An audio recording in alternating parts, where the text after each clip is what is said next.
Right now, as you're watching this, a financial clock is ticking in Moscow.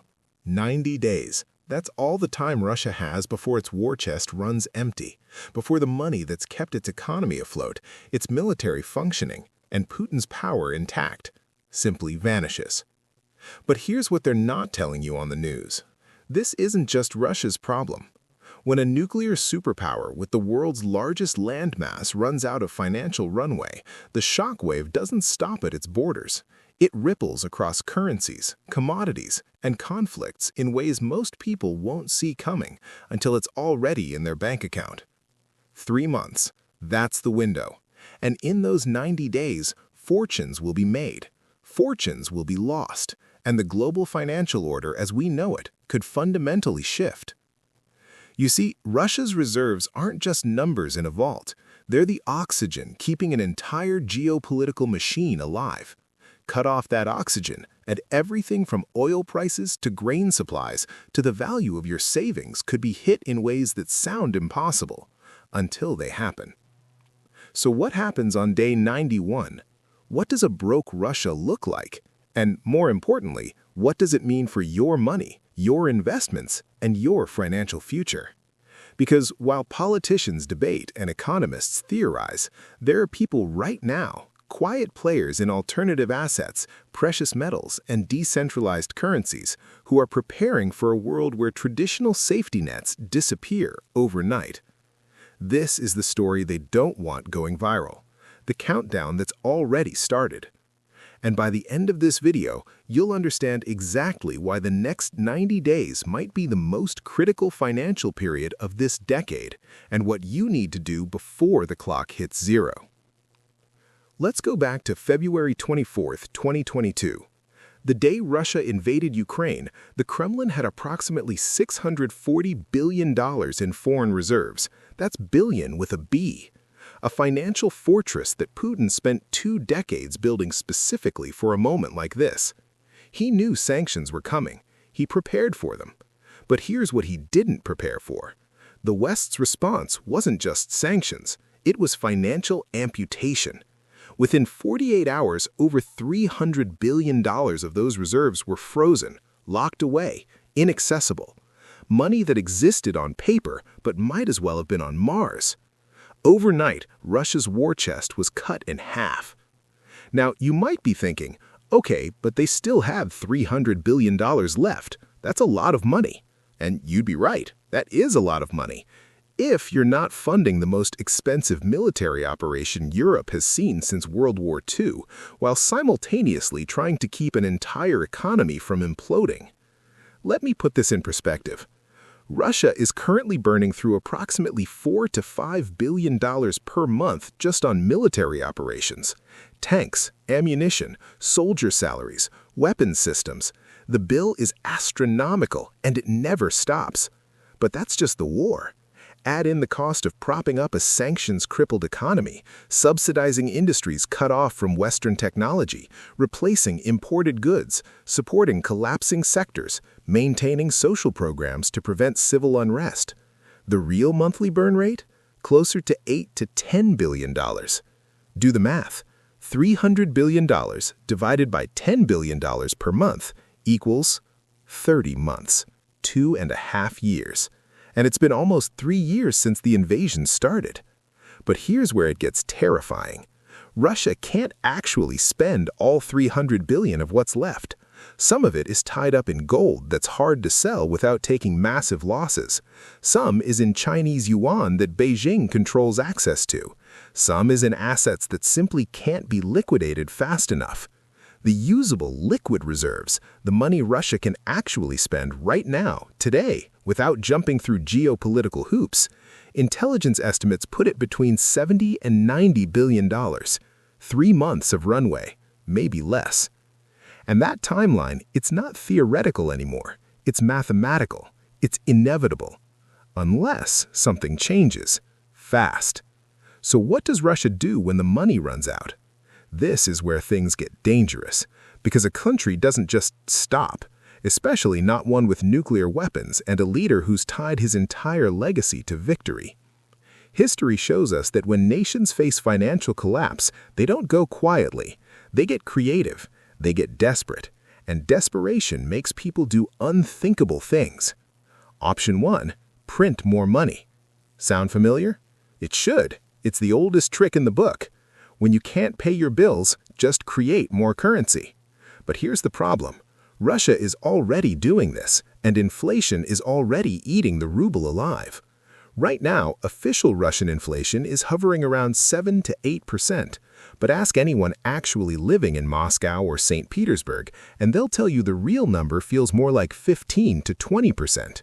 Food prices have doubled. Electronics are 3 times what they cost before the war. Savings are evaporating. Print more rubles to fund the war, and you don't just get inflation, you get hyperinflation. You get Weimar Germany, you get Venezuela, you get a currency that's worth less than the paper it's printed on. And when people lose faith in their currency, they panic. They rush to convert it into anything else: gold, silver, Bitcoin, physical assets. The entire monetary system can collapse in weeks. Option 2, sell everything. Gold reserves, state-owned companies, natural resources sold at desperate prices. But who's buying? China? Sure, at 50 cents on the dollar. India? Maybe, but they'll want guarantees Russia can't give. Selling assets in desperation is like having a garage sale during a house fire. Everyone knows you're desperate, so they lowball you into oblivion. Russia's gold reserves alone are worth about $140 billion. Sounds like a lot, but try dumping that much gold on the market at once and watch the price crater.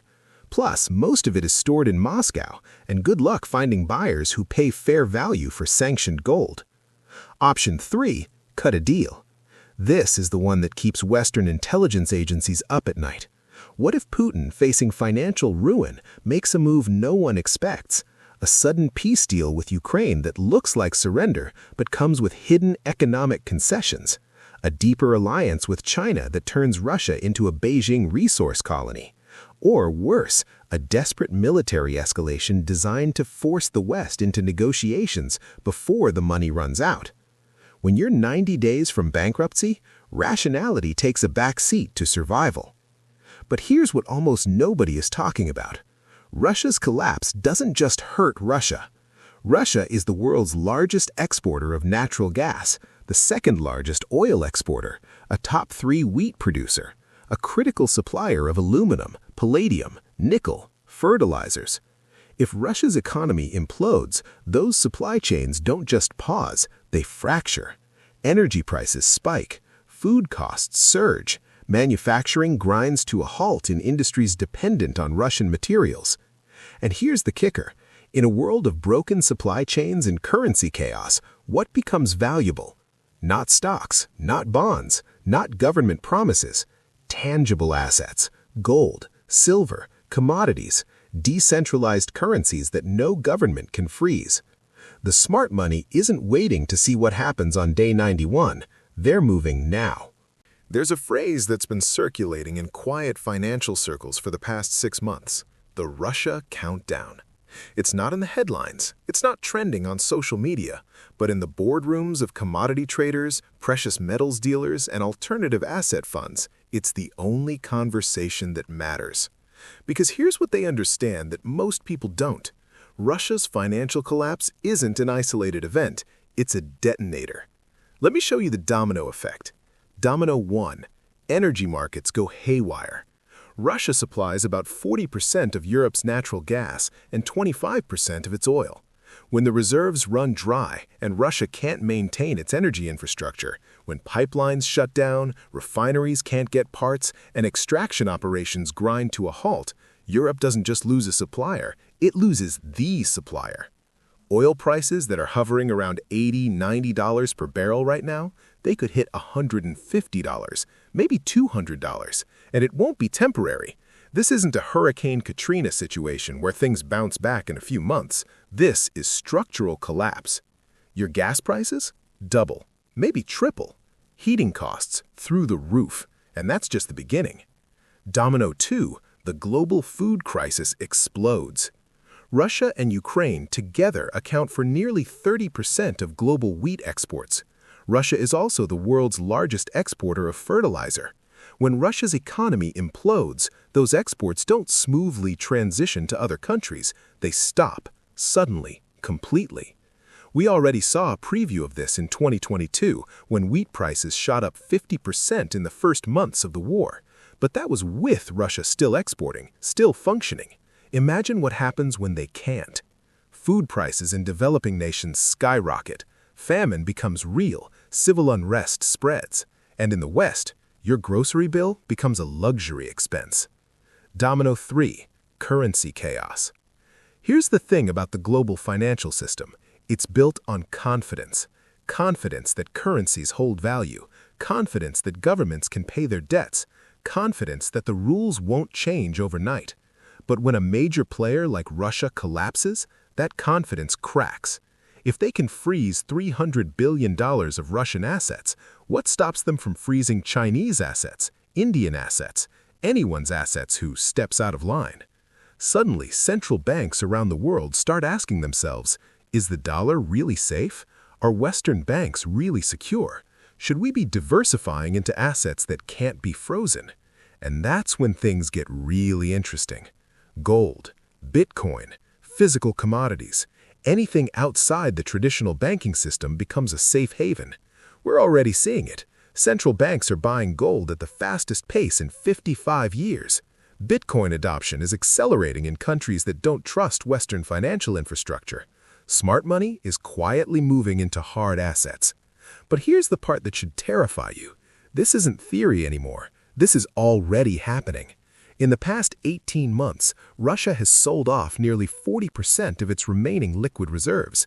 The burn rate is accelerating, not slowing down. Intelligence sources suggest they're already making contingency plans for what happens when the well runs dry. And the scariest part, when it happens, it won't be announced on the news with a countdown clock. One day, Russia will just stop paying, stop functioning, and the world will wake up to a new reality where the rules have changed overnight. The question isn't if anymore, it's when. And what you do in these next 90 days could be the difference between financial security and getting caught in the blast radius. So here's what you need to understand. This isn't a doomsday prediction. This is a mathematical certainty playing out in real time. 90 days, maybe less, maybe a little more if Russia pulls some financial magic trick. But the clock is ticking, and everyone who's paying attention can hear it. The real question is, what do you do about it? Because while most people will wake up one morning to headlines screaming about Russia's collapse and panic, there's a small group of people who saw this coming, who prepared, who positioned themselves not just to survive the shockwave, but to thrive in the aftermath. Let me be clear, I'm not telling you to panic, I'm telling you to think. When energy prices spike, who benefits? Energy companies, alternative energy, countries with untapped reserves, the people who invested before the spike. When food prices explode, who's protected? Those who diversified into agricultural commodities, those who understood that wheat, corn, and soybeans aren't just crops, they're currencies in a hungry world. When confidence in traditional currencies collapses, who's safe? Those holding gold, those holding silver, those holding decentralized assets that no government can freeze, no central bank can inflate, no sanction can touch. The wealthy don't get caught off guard by these events. They see them coming, they position themselves, and when everyone else is scrambling, they're already 3 steps ahead. You've heard the saying, buy when there's blood in the streets, but here's the updated version for the modern era. Position yourself before the blood hits the streets. Right now, you're in that window, that precious gap between knowing what's coming and it actually happening. Most people waste this window.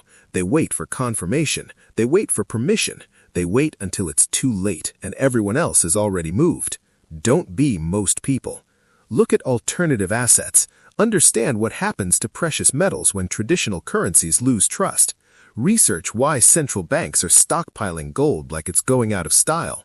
Learn about decentralized stores of value that exist outside the reach of any single government. And here's the thing.